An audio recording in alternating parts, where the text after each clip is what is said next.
right, hello wine drinking people. Time for more of what I've had to drink yesterday, and we had our study in ancient Shiraz here in the month of August. This is our vintage Aussie tasting. You know, I bought into Australia in a big way when I first bought the store, and that was right about when things were just starting to get going in Australia, and a lot of these small growers started to make their own wine because people like Dan Phillips and Ben Hammerschlag went to Australia, fell in love with the wines, and convinced these guys, man, you can make your own wine, and they eventually ended up making some of their own wine, and then the bottom dropped out of the market in 2008, and man, you can't get arrested with a $50 bottle of Australian Shiraz anymore, unless, of course, it's Penfolds Grange, or there's still a few wines that have hung in there, and, you know, we're happy to see some of our friends are still available, their wines are still available here, but a lot of them, hey, you want to become a small importer of Australian wines, there's a lot of brands available.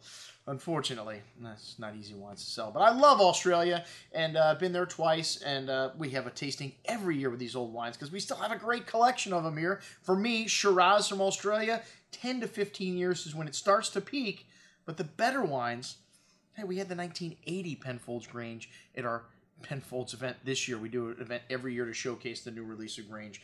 And, you know, we had 10 gold Shirazes on the table this evening. And, you know, you're always going to get a little extra. We started out with a little Turkey Flat Rosé, the Rosé from Turkey Flat 2007 vintage, a famous family from the Barossa. And this wine's got Cabernet and Dolcetto in addition to Shiraz and Grenache in it. Still drinking really nicely. I was pleasantly surprised. And then the Hermit Crab, also very good. That's a Marsanne Viognier blend from Darrenberg. So a little bit of white to get things started. And both of those wines and a screw cap, another thing the Aussies have reinvented, and now they put some of their most expensive wines in a screw cap. One of the best ways to enclose wine and keep each bottle consistent. This natural cork is the only thing that separates this bottle from the next bottle of this wine once it's been bottled, and there's a lot of issues you could have with natural cork. Some people say 3 to 5% of all wines are tainted or just somewhat not right because of the flaws in the cork. Anyways, we started out with everything's over 10 years old. So 2004 was our first vintage. We had the Two Hands Max's Garden from Heathcote. Heathcote's just about 4 or 5 hours north of Melbourne,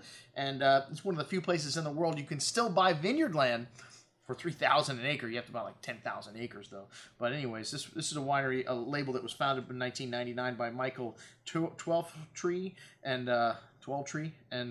Richard Mintz, and their first vintage was in 2000. They specialize in making wines from all different areas in South Australia, small batches, small, what do they call them, gardens. So, you know, this one is Max's Garden, and this wine was not a favorite among the crowd tonight, and I have to say it started off nice. It had some lovely, nice, deep, dark plum and cherry liqueur-like fruit with some licorice spice and violet floral notes, but kind of finished a little bit bitter and just didn't seem to evolve, or nothing came out of this wine more than when we first poured it after it was open. So did not get a vote for first or second or third place for that matter, but it was still a very good wine. I would have to say the lesser of all the wines on the table. And we had the Burge Family Dracot next, 03, which is one of the only wines that has something other than Shiraz. There's a little Grenache and a little more Vedra in here, and this wine had a lovely bouquet of dark spices, bitter cocoa, a bit of kind of soy and game there, to the blackberry and black licorice fruit, a little bit of smoke. Kind of leaner on the tongue. That's the 2003 vintage in Australia, but still had nice freshness, lovely red berry fruit, spice, some of that bitter cocoa and game nuance from the nose. Very smooth and drinking beautifully. This wine really lovely, and it didn't get got 2 votes for second place. And a lot of honorable mentions, though, in the crowd. A lot of people really liked this wine, and I thought it was an excellent wine and drinking at its peak right now. It'll probably hold for a couple more years, but these 03s, for the most part, really peaking most of the wines from the Barossa in 03. The 2002 Barossa class, and this wine's made by a bunch of high school kids. And that's right, leave it to the Australians to put winemaking in the high school curriculum. And I'd like to know what these kids are doing now because they've all graduated. They're all old enough to drink now. This wine was a real crowd favorite here. Let me tell you, a nice amount of black cherry and plum fruit still in the nose, notes of milk chocolate, a touch of eucalyptus and cedar showing here. This wine's still lovely on the second day, showing the sign of a very well-made wine. Well, 2002 was a cool year, a very classic year. The wine's very good structure here, and you notice that in this wine. The vintage had a little help with the school kids here, but this wine really nice and fruity and soft and round and really drinking at its peak. And hey, Like I said, it was a crowd favorite. It got 1 vote for first place and a lot of mentions here. I'm sorry, 1 vote for second place and a lot of mentions. And it could have been the great story. You know, people love to hear about kids not even old enough to drink wine making it, I guess. Anyways, like I said, we need to find out what these kids are doing now because they probably all have a serious careers in the wine business. Excellent juice. Fox Creek Reserve Shiraz. This is from McLaren Vale, one of the top wineries. This is, well, Sarah and Sparky Marquis were here. I don't know if they made this wine, but this wine has got a really pretty nose. One of the sweetest on the table. And 01 was a hot year. This wine displaying qualities of that vintage. Sweet blackberry fruits, dark cherry liqueur, bitter cocoa, dark earth, licorice spice.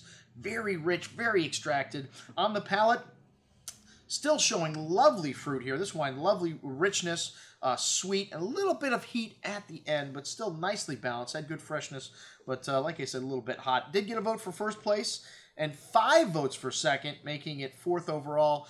But making it one of the most popular wines of the evening. Big, but still balanced. Excellent juice. The Three Rivers, the only wine from Margaret River, the only one outside of South Australia. And this wine definitely showing a different structure to it. Really light red berry fruit, raspberry, red plum, hint of mint and tobacco spice. Very earthy on the nose here as well. Very old world.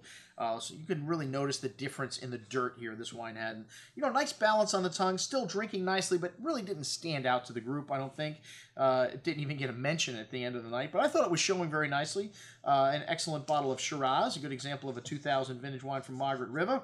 And then the 99 K Brothers Block 6. Wow, this wine still had a beautiful bouquet of dark spices, mocha, smoke, licorice, blackberry fruit, one of the oldest vineyards in McLaren Vale, planted over 110 years ago now, and really well endowed with sweet fruit. This 99 vintage drinking beautifully right now, but this wine's got some tannins still left and wonderful balance. It could go another decade or more in your cellar.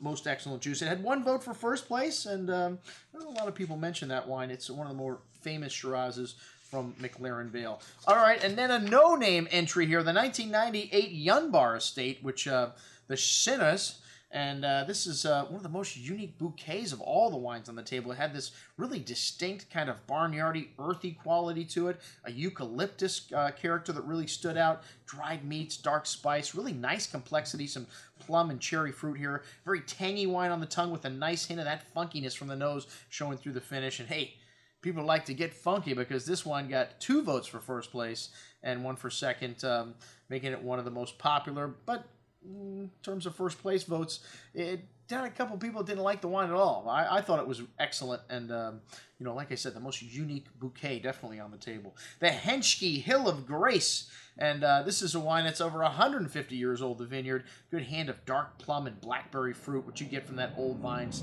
There's incredible concentration. This wine showing even better on the second day. It really needed a lot of time to open up. Really nice amount of earth to this wine. Black earth, dark spices, licorice, dark cocoa, a touch of mint. Really nice complexity here. And like I said, on the palate the second day, this wine seemed to gain richness and showing even more fruit and that lovely spice and nuance from the nose coming out. Some tobacco and coffee also showing that licorice and mint. Really nice complexity here. Most excellent juice, and you could probably keep this wine another 10, 20 years easily. The Penfolds Grange, speaking of keeping wines a long time, this is one of the best Shiraz I've ever had with age. In the 1996, wow, a beautiful wine on the nose. Lovely complex bouquet of dark plum, cherry, mocha, exotic spices, eucalyptus. Definitely the biggest wine on the table thus far. Kind of overshadowed for me by the Randall's Hill, but still very big and chewy on the palate. Wonderful structure. Some dry tannins even at the finish. This wine could go another 20 years or more. Was the wine of the night by 6 taster scorecards and 3 second place votes, so making it the top wine of the evening, the Grange. We probably should have done this blind because I thought the Randall's Hill had this wine by a little bit, well, more than a little bit. This wine, the nose was just incredible on this wine from the moment I opened it up, and the color was darker, was denser, was richer. This wine had the most lively fruit to it. On the nose, it just had an incredible cornucopia of black and red fruit, cherries, plums, cassis, exotic spices, sweet tobacco, tea, really incredible complexity. And on the second day, I mean, this wine, just incredible how it opened up and just continued to open up. Lots of spice on the finish, thick, juicy berry fruit, and wonderful concentration and richness on the palate, and incredible how youthful this wine was. Also, definitely for me, the wine of the night, but came in a very close second to the Grange with 5 first-place votes and 1 second-place vote. And, hey, they only made 125 cases of it. If you have a chance to grab a bottle of this, about $700. So it's a little bit expensive. But, hey, you know, you're always getting extra at a Wine Watch event. What came out?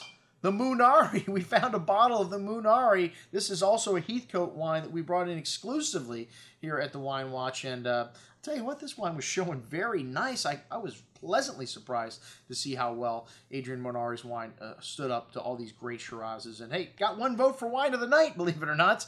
And there's always one in the crowd. But really nice, and a great time was had by all. That's what we had to drink at our vintage Shiraz tasting. I'm your host, Andrew Lampasoni, signing off for the Wine Watch, saying remember, always drink the good stuff first.